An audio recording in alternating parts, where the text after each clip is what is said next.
All right, getting right into it. You send over a whole bunch of practice CISA exam questions for us to go over. Okay. So today we're going to be taking a deep dive into questions 61 through 90.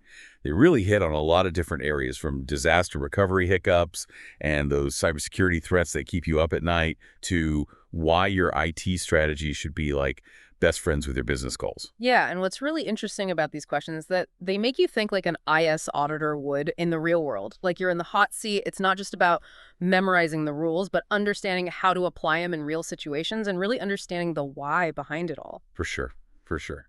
Okay, let's start with question 61. This one sets up a disaster recovery test, where things go south. You've got your RTO, that recovery time objective, basically how long your systems can be down before things get messy. But in the test, the recovery is just dragging on, way slower than planned. You're about to blow past that RTO. What's the big lesson here? Exceeding your RTO, that's something a lot of people don't consider enough the domino effect it can have. It's not just, oh, we missed a deadline. Think about a bank's systems down for too long, or a hospital's records inaccessible. Every minute counts, right? We're talking big financial hits, damage to your reputation, maybe even legal trouble. Makes sense. Big consequences. So, question 61 suggests an integral review of those recovery tasks. You break down what that means exactly. Okay, so it's like looking under the hood of your whole disaster recovery plan and really examining every little step. Where are the bottlenecks? What can we speed up? Maybe automate some things. Could be you need better infrastructure, or maybe it's the communication channels that need work.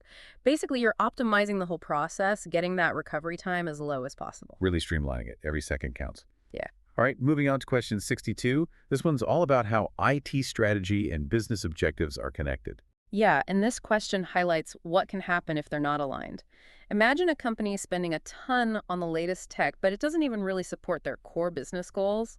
Total waste of resources and a big missed opportunity. Yeah, trying to fit a square peg into a round hole. How can companies avoid that trap? It all starts with communication.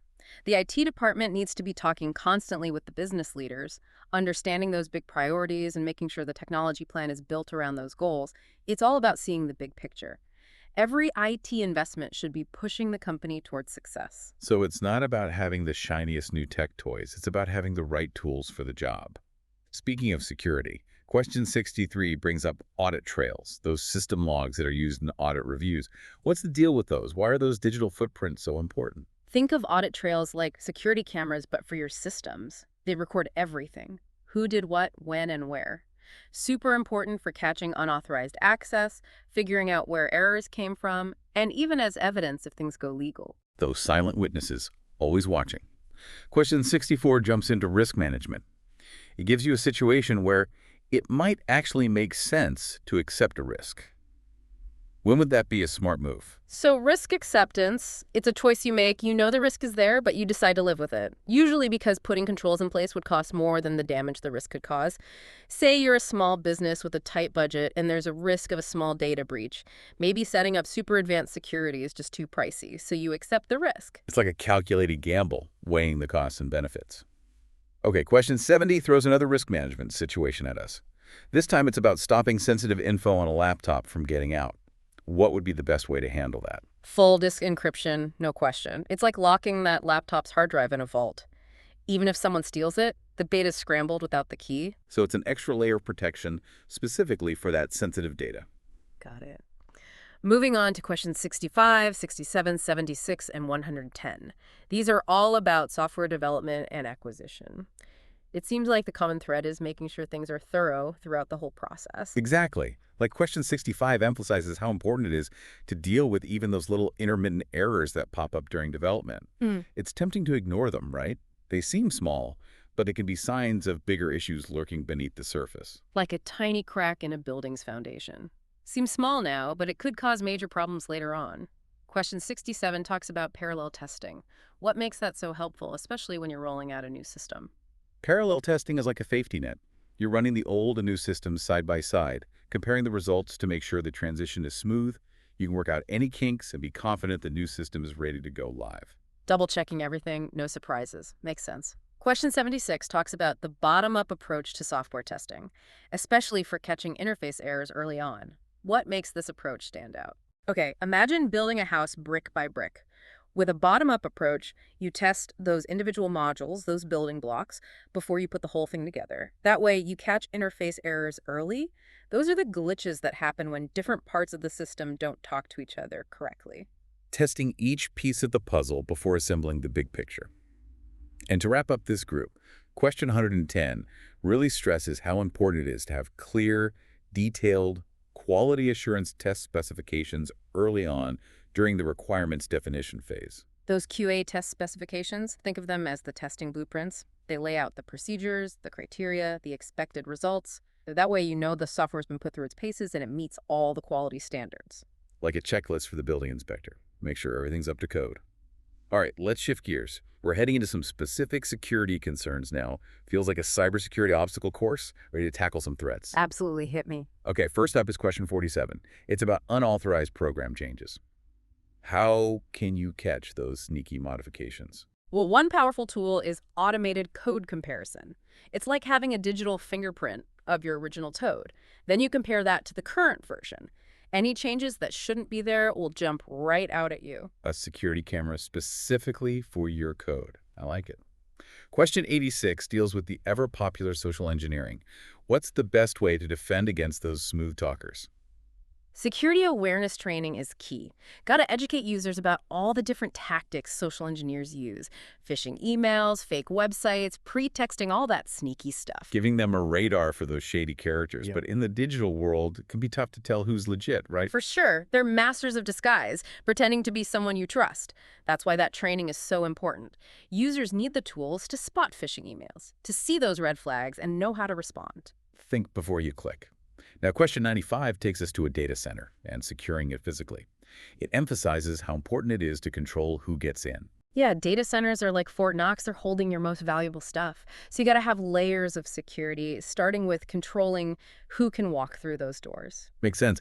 The question specifically asks about a control that's really important for protecting the assets in there. What is it? It's about having a process for quickly deactivating badges, if they're lost or stolen. You definitely don't want those falling into the wrong hands. That would be a huge security breach. Like changing the locks when you lose your keys. Got to make sure no one's using that lost badge to get in. Okay, last one for this section. Question 102 takes us to those public internet terminals, the ones in hotel lobbies. What's the big risk there? Public internet terminals, those can be risky if they're not set up securely. The biggest worry is identity theft. It's scary to think about all the personal info people put online. Logins, banking details, credit card numbers. If that computer's not locked down tight, it's like leaving your front door wide open. Definitely. Public terminals are a prime target for malware, keyloggers, things like that. Be extra careful if you use them. Don't access anything sensitive. Use a VPN if you can, and clear your browsing history when you're done. Great advice. Okay, before we dive into the next batch of questions, let's take a minute to talk about the importance of good documentation and policies. Questions 34, 55, and 143, they all highlight how vital those well-defined guidelines and employee training are. Absolutely. Those policies and procedures, they're the backbone of a secure IT environment. They provide that framework for making good decisions. But they're useless if no one reads them. Right. That's where training comes in. You got to make sure your staff understands those policies, knows how to apply them, and can stay updated. Okay, question 34 asks, what should be in an organization's InfoSec policy? What do you think? It should cover everything, from access control and encryption to incident response and disaster recovery. It should be super clear about who's responsible for what and have clear guidance on handling sensitive info. It's like the security playbook for the whole company. Makes sense. Question 55 focuses on training information owners on those policies and standards. Those information owners, they're the ones ultimately responsible for making sure that data is secure.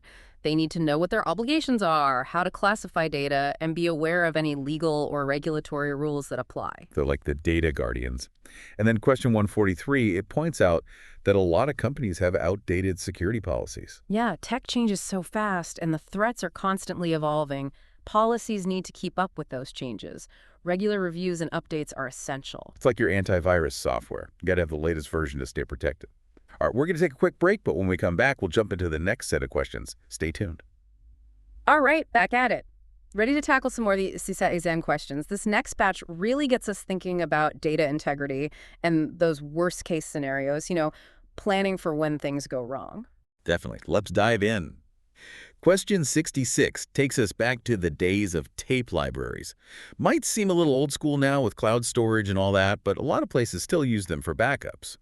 The question asks how an IS auditor would check if those tape library inventory records are accurate. So it's tempting to just trust the barcode system, right? But as an auditor, you got to go deeper. Can't just take things at face value. You'd want to do a physical count of those tapes, match it up with the records. Ground truth. Got to see it with your own eyes. No shortcuts for audit evidence. Question 67 sets up a scenario where a company's switching over to a new ERP payroll system, ditching the old one. What are the big things to consider there? Payroll systems, those are mission critical. If that goes wrong, people don't get paid. Not good. The question highlights how important that transition is, making sure it's smooth and the users are comfortable with the new system. Yeah, like moving into a new house. You want everything in the right place, working properly before you settle in. How do you make that happen? Parallel testing is the way to go. Running both systems at the same time, comparing the outputs, catching any issues, gives users time to adjust to. Like taking a new car for a test drive before you trade in your old one. Okay, question 68 goes into biometrics and things getting a little spy movie-ish. It talks about using residual biometric data to get unauthorized access. That sounds a little freaky. Yeah, it's a legitimate concern. Imagine someone gets your fingerprint, maybe off a glass you used, and uses that to bypass security. That's a mimic attack. Someone's using your biometrics to impersonate you. That's kind of creepy. Makes you think twice about using that fingerprint scanner. So what can you do to prevent that? You got to have strong security around any biometric system. Encryption, secure storage of those templates, anti-spoofing measures to detect and stop mimic attacks. So you're building those safeguards into the system itself. Okay, on to question 69. This one's all about credit card transactions and making sure they're legitimate. What kind of basic validation control would you want to see in a credit card capture app? A simple but important control is checking the format of the card number. Does it match the pattern? Is it a valid card type? Visa, MasterCard, etc. Those checks can stop a lot of fraudulent attempts right away. First line of defense, catching those obvious errors. Got it. Question 70 makes a point that people sometimes forget. Your controls have to actually address the real risks. It's easy to just throw a bunch of security measures at a problem without really understanding the risks. But that's like installing a super high-tech security system on a garden shed. Overkill, right? You got to use the right tool for the job. So how do companies make sure those controls are proportional and actually effective? Risk assessment is where it starts. Identify the threats. How likely are they? What's the impact if they happen? Once you've got that picture of the risks, then you can design controls that are targeted and make sense. Like a doctor figuring out what's wrong before prescribing medicine. Makes sense. Okay, question 71 jumps into databases and this idea of referential integrity. What's the main reason for using that in a database? Referential integrity, it's all about relationships. Making sure those links between different tables in a database are valid. Say you've got a table for customers and a table for orders. Referential integrity keeps you from having an order that isn't linked to a real customer, keeps your data clean. So it's like a set of rules that make sure the data makes sense. Okay, question 72 talks about embedding an audit module right into an online application.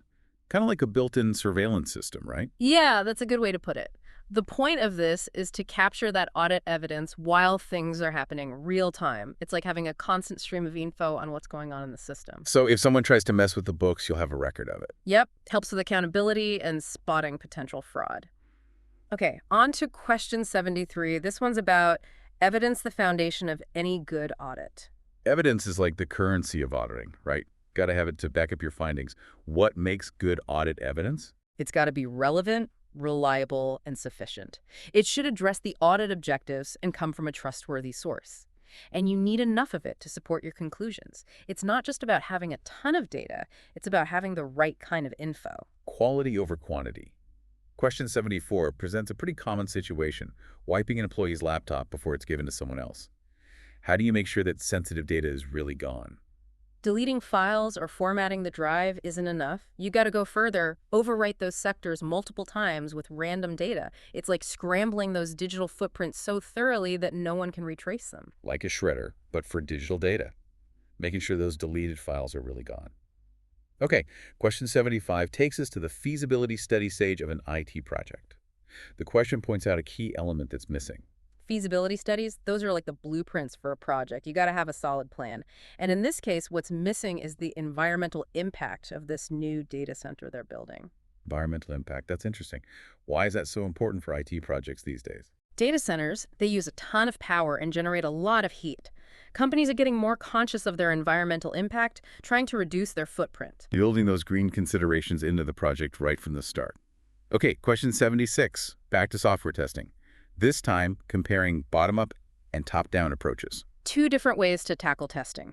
Bottom up, you start with those individual modules and build up from there. Top down, you start with the overall system and then drill down to the components. Like building a house brick by brick versus starting with the roof and working down. Each has its pros and cons. What's the big takeaway here? The question points out that with bottom up, you can catch interface errors earlier, those errors where different parts of the system aren't talking to each other, right? So, testing those connections early on to avoid bigger problems later. Okay, question 77 brings up a policy that people have different opinions on: mandatory vacations. It suggests this could actually be good for security. Yeah, a lot of people see mandatory vacations as a way to force people to take breaks, which is good, but they can also help with security. It might uncover fraud or things that are off. How does forcing someone to take a vacation help with security? Well, when someone's out, someone else has to do their job, right? That fresh set of eyes might spot something suspicious that's been going on. Like having a guest chef in your kitchen. They might notice something the regular chef missed. Question 78 warns about a risk with using software packages, those pre-built solutions. Software packages can be great, get you up and running fast, but there are challenges. One of the biggest risks is ending up with different departments using different versions of the same software. Oh yeah, compatibility issues, security, vulnerability, all that. Sounds like a recipe for disaster. It can be. Imagine trying to share files between systems that are running incompatible versions. Yeah. Nightmare. Got to have a good strategy for managing those versions, making sure everyone's on the same page. All right, on to change management. Question 79 emphasizes how important it is for people to be accountable for the changes they make. Change management, it's all about controlling those tweaks to your systems, minimizing disruptions, making sure everything keeps running smoothly, and individual accountability is key for that. So every change needs an owner, someone responsible for making sure it's done right. Exactly. Like a designated driver, making sure everyone gets home safe. Okay, question 80 brings up RFID tags, those tiny chips they put in stuff to track it. What's the big privacy concern here? That's a good question. A lot of people don't think about that. Yeah, RFID is great for tracking inventory, but it raises privacy questions.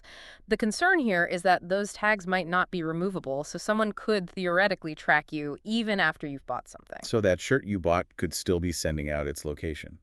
That's kind of creepy. It does raise those questions about privacy and how that data is being used. Okay, buckle up. Question 81. This is a big one. A data center meltdown. Oh, no. Total IT nightmare, right? And we're talking about a critical database, the heart of a company's operations. No room for error when it comes to recovery. What's the best way to make sure you can get that database back? You got to have a rock-solid backup plan, right? Absolutely.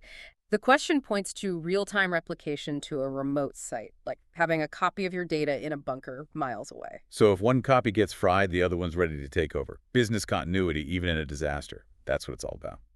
All right, we're back and ready to tackle the last stretch of these CISA exam practice questions. These final ones really show how much a CISA needs to know, everything from the technical details of digital certificates to the big picture strategic thinking behind IT investments. Yeah, it's really interesting how they connect those technical bits and pieces with the bigger issues of risk and control in an organization. Okay, let's jump into it with question 91. It's all about those digital certificates that we see online, those little passports that verify a website or a person's identity. The question asks about the entity that's in charge of the whole life cycle of these certificates, from issuing them to revoking them if something goes wrong. Right, that's the certificate authority, or CA. It's like a trusted notary public in the digital world. They vouch for the authenticity of those certificates, making sure they're issued to legitimate entities and that they haven't been compromised. So they're the guardians of trust online. Question 92 takes us back to those all-important business cases that justify IT projects. How long should a company hang on to that documentation? Those business cases are like the sales pitches for IT projects, right? They lay out the problem, the proposed solution, the benefits you expect to see, and of course the costs involved.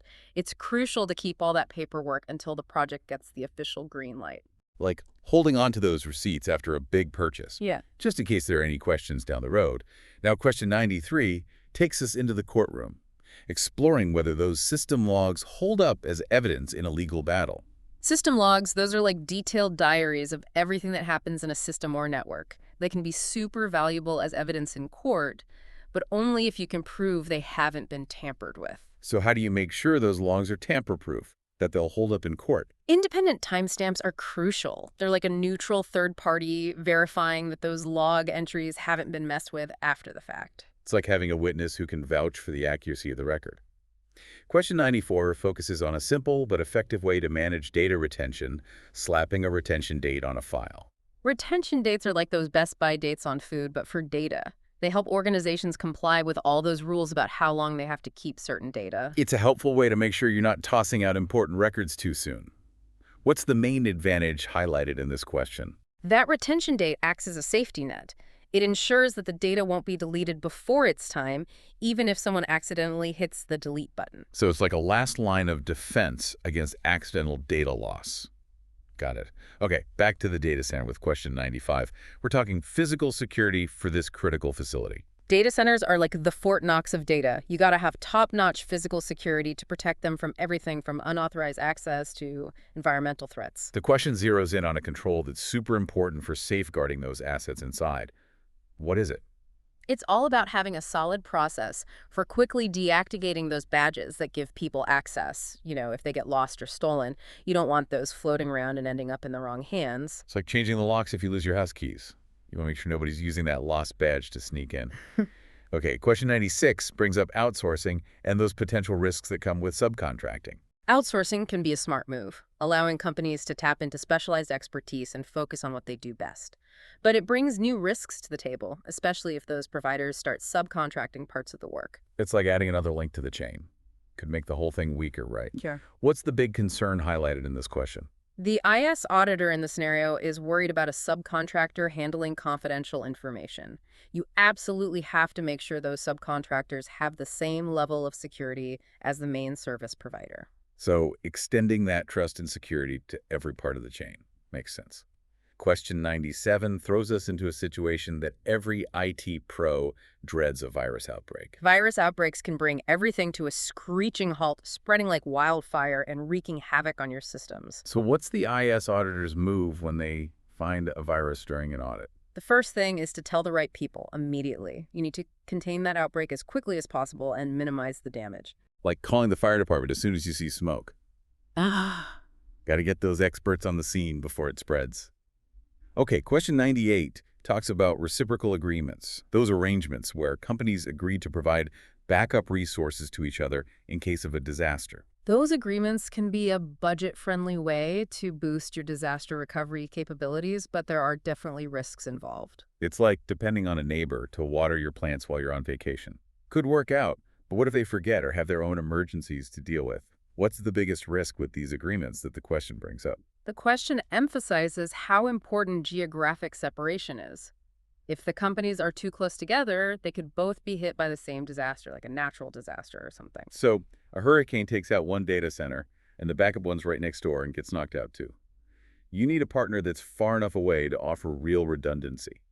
Question 99 jumps into the technical world of networking, specifically the domain name system, or DNS. DNS, think of it like the phone book for the internet. It translates those website names we all use, like google.com, into those numerical IP addresses that computers use to talk to each other. It's like a directory assistance service for the internet, matching names to numbers.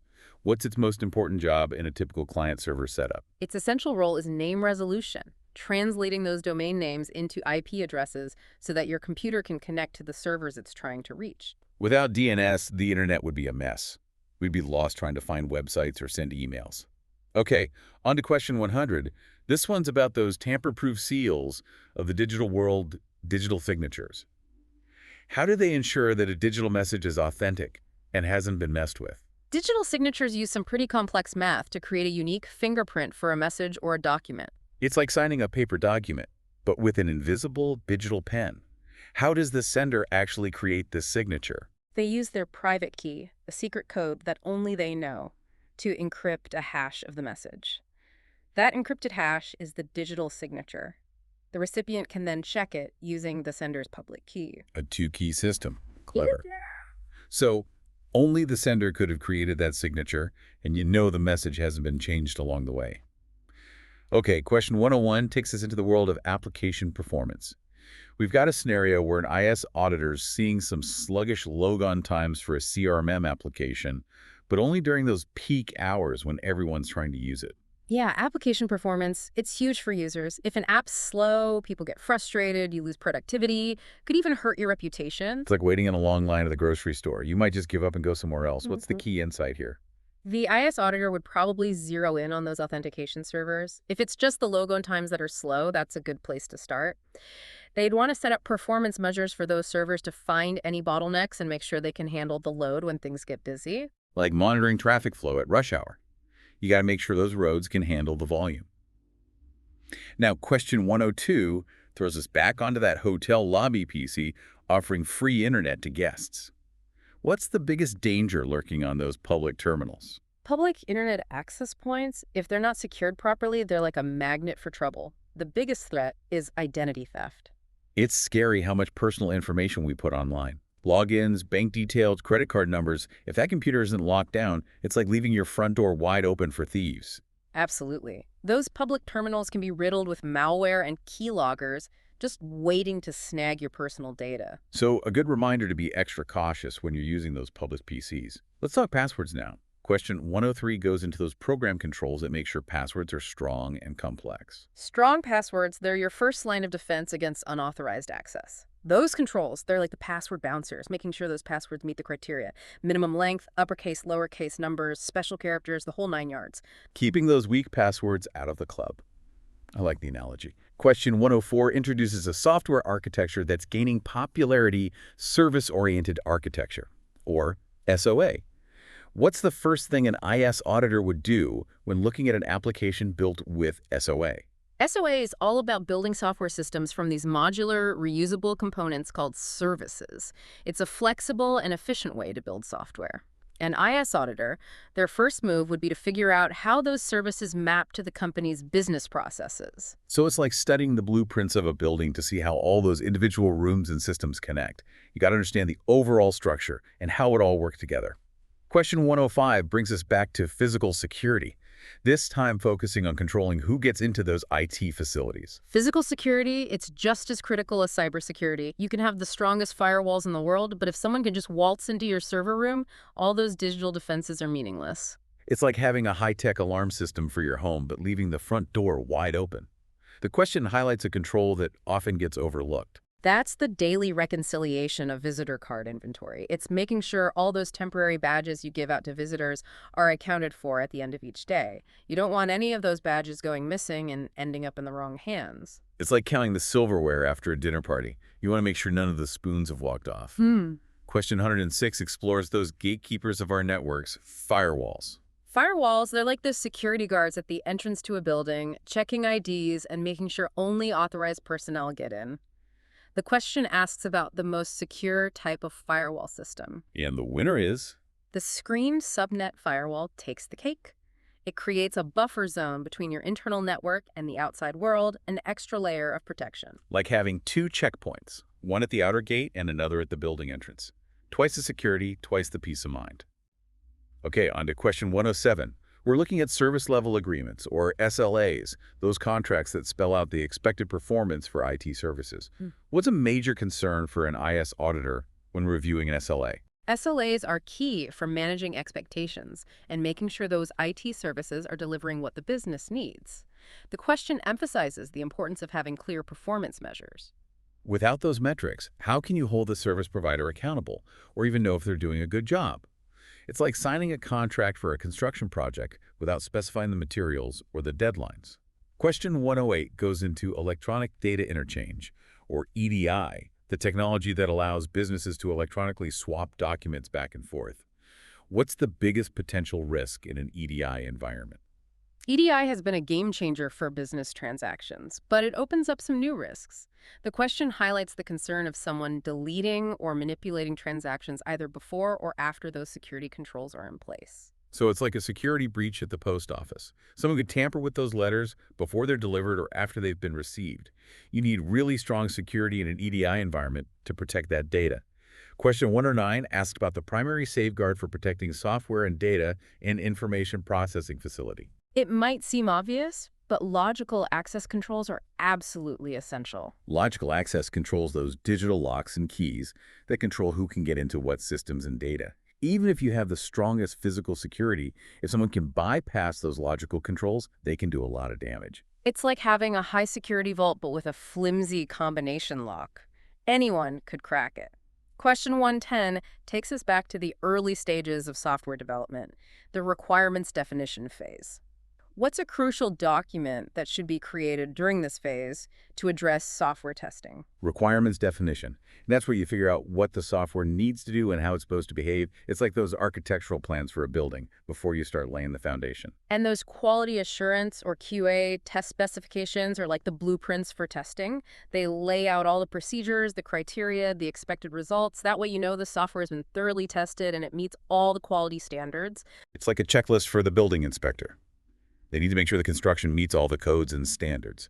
Question 111 points out a trend that's been happening for a while now, the move from wired networks to wireless networks. Wireless networks offer a ton of freedom and flexibility, but they also introduce new security challenges. It's like trading that reliable landline phone for the convenience of a cell phone. You gain mobility, but you increase the risk of dropped calls and interference. What's the biggest worry for a company that's going all in on wireless? The question highlights the risk of someone intercepting company information. Those wireless signals, they can travel beyond the walls of your office, making them more vulnerable to eavesdropping. It's like having your conversation broadcast over a loudspeaker. Anyone within range could listen in. Question 112 focuses on email encryption, a crucial security measure for protecting sensitive information while it's being transmitted. How does it work? Email encryption scrambles those messages so that only the person they're intended for can read them. The sender uses the recipient's public key to encrypt the message, and then the recipient uses their private key to decrypt it. A two-key system, like a safe deposit box. Both keys are needed to open it. Clever. Yeah. Question 113 brings us back to biometrics, this time focusing on how they're used in those systems that control access to physical locations. Biometric systems can be really effective for controlling who gets into sensitive areas, but they're not foolproof. The question highlights a big concern for an IS auditor when they're reviewing a biometric system that's used to protect a data center. What's the key takeaway there? They want to make sure that any data that's flying back and forth between those biometric scanners and the access control system is encrypted. Otherwise, those biometric details are out there in the open, vulnerable to snooping. Question 114 introduces a technology that's popping up at different fields, including fraud detection neural networks. Neural networks. They get their inspiration from the way the human brain works. They learn from data and can spot patterns that we might miss. So they're like super sleuths, those detectives who pick up on those tiny clues. What makes them so good at detecting fraud? They're great at problems with a ton of variables. They can go through huge amounts of data and find those subtle anomalies that might point to fraudulent activity. Like those supercomputers that can analyze massive data sets and find a needle in a haystack. Question 115 gives us a situation that probably makes any IS auditor nervous, finding out that a database configuration isn't what it's supposed to be, it's deviated from the original design. Database structures, they're like the foundations of a building. You need them to be solid and stable. Any unauthorized changes can really mess things up. What's the first move for an IS auditor in this situation? They've got to figure out if those changes were authorized and documented. It's like finding out that someone's been messing with the load-bearing walls in a building. You want to make sure a structural engineer signed off on those changes. Question 116 takes us back to the data center and those environmental controls that are so important for keeping everything running smoothly. The question asks about the best way to protect against those short power dips that can disrupt operations. An uninterruptible power supply, or UPS, that's a must-have for any data center. That's like a backup battery, keeping those critical systems going until the main power comes back on, like a life support system for your IT infrastructure. Question 117 highlights something that's a big red flag for an IS auditor, finding out that a company's change management process isn't documented. Change management, that's so important for stability and security in your IT environment. Every change has to be carefully planned, tested, and implemented to minimize those disruptions. It's like performing surgery without a plan. You don't want to just start cutting without knowing what you're doing. What's the main takeaway from this question? The auditor has to dig deeper and find out why that process isn't documented, what led to those failed migrations. It's like investigating a crime scene. You got to gather the evidence and reconstruct what happened. Question 118 gets back to those digital certificates that are so crucial for trust online. It asks about something that a certificate authority, or CA, can delegate. The CA is ultimately responsible for managing those certificates, but they can delegate the actual issuance and distribution of subscriber certificates to registration authorities. So it's kind of like a government agency issuing passports. They might have regional offices that handle the applications and hand out the passports, but the central agency is still in charge. Question 119 focuses on something that's really important in cloud computing and software as a service portability. Portability is all about being able to move your applications and data between different environments without any headaches. It's like being able to take your furniture with you when you move to a new apartment. You don't want to start from scratch every time. What's a key factor that helps make sure an application can be easily moved to a new database? Using a standardized query language, something like SQL, is super important. SQL is like a universal language for databases. It lets applications talk to different database systems without having to rewrite a bunch of code. So it's a key ingredient for portability, making sure those applications can work with databases from different vendors. Okay, question 120 reminds us that IS auditors often learn from past projects to improve future ones. It's like studying history so we don't repeat the same mistakes, right? In this case, the auditor's trying to figure out how future projects can do a better job of meeting the business needs. Who would be the best source of information for that kind of review? The end user groups. They're the ones using those systems every day. Their feedback is super valuable for making sure future projects are on target. They're the ones on the front lines, so they know what works and what doesn't. Makes sense. Question 121 delves into identity management, or IDM, those systems that manage user access and privileges. IDM systems are crucial for security and efficiency. They're like those digital bouncers at the door of your IT systems, making sure only the right people get in.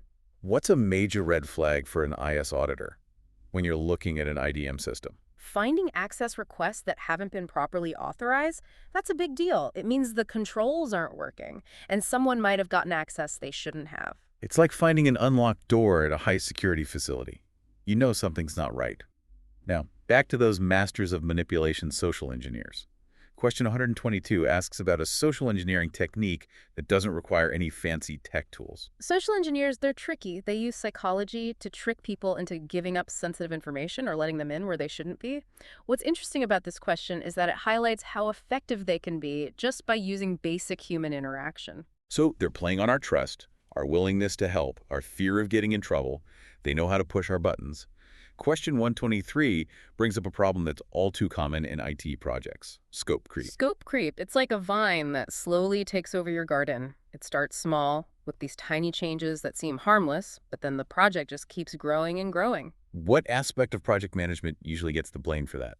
Weak projects scope management. You gotta set clear boundaries for a project, what's in and what's out. Otherwise, those projects can easily balloon out of control, blowing the budget and missing deadlines. Okay, question 124 shifts our focus to acquiring software, which can be a complicated undertaking. What's one thing an IS auditor would be particularly interested in? Making sure the users are involved throughout the whole process. After all, they're the ones who'll be using the software every day. Their input is super valuable. They need to be happy with the software, and it has to fit into their workflow. Okay, on to question 125. This one takes us to the world of human resources, focusing on a policy that's really important from an IS audit perspective. That's the termination checklist. It should include things like having the employee return company property and making sure all their access permissions are revoked. So you're cutting off all access to systems and data as soon as someone leaves the company. No lingering digital keys floating around. Question 126 looks at a process that a lot of companies use: spooling print jobs. Spooling can be more efficient, but it can also introduce some security risks, especially if you're printing reports with sensitive info. What's the biggest concern with spooling those kinds of reports? The risk that unauthorized copies could be printed. If someone can get into the print queue, they might be able to print confidential documents without anyone realizing it. It's like having a spy lurking in the mailroom, grabbing copies of those sensitive letters. Question 127 takes us into the world of network security and those attackers who are always on the lookout for ways to snag sensitive data. The question sets up a scenario where an attacker is after encrypted data that's being transmitted over the network. Well, if the data is encrypted, they can't just read it, right? True, but they can still look at those traffic patterns, how much data is being sent, when it's being sent, things like that. They might not know what's in the message, but they can still get some clues. That's traffic analysis. So it's like watching a convoy of trucks. You might not know what's inside, but you can see where they're going and maybe get some ideas about what they're carrying. Question 128 takes us into the world of computer forensics, those digital detectives who investigate computer systems to find evidence of crimes. It's like those CSI shows, but in the digital world. The question asks about the most important thing for an IS auditor to keep in mind when dealing with evidence that's been gathered during a forensic investigation. What's the big takeaway? Protecting that evidence is absolutely crucial. You have to handle that digital evidence carefully so you don't contaminate it or change it accidentally. That chain of custody is vital. You have to be able to show that the evidence hasn't been tampered with from the time it was collected to the time it's presented in court. It's like handling a delicate piece of evidence at a crime scene. You have to maintain its integrity. All right, last question. Question 129 focuses on disaster recovery plans, or DRPs. What's a major concern for an IS auditor when they're reviewing a DRP? A DRP is only as good as its testing. You got to test those recovery procedures regularly to make sure they work and that everyone knows what to do in an emergency. It's like fire drills. You have to practice so everyone knows how to evacuate safely and quickly when the alarm goes off. Well, that brings us to the end of our CISA exam question marathon. We covered a lot of ground today, from the nitty-gritty technical details to those big-picture security concepts. I hope our listeners are feeling more confident about tackling those CISA exam questions. Absolutely. It was a great discussion, and I hope everyone found it helpful. Remember, acing the CISA exam isn't just about memorizing facts. It's about understanding how to apply that knowledge in real-world situations, thinking like a true IS auditor, and being ready to protect organizations from all those threats out there. Couldn't have said it better myself. Thanks for joining us on this deep dive into the world of CISA.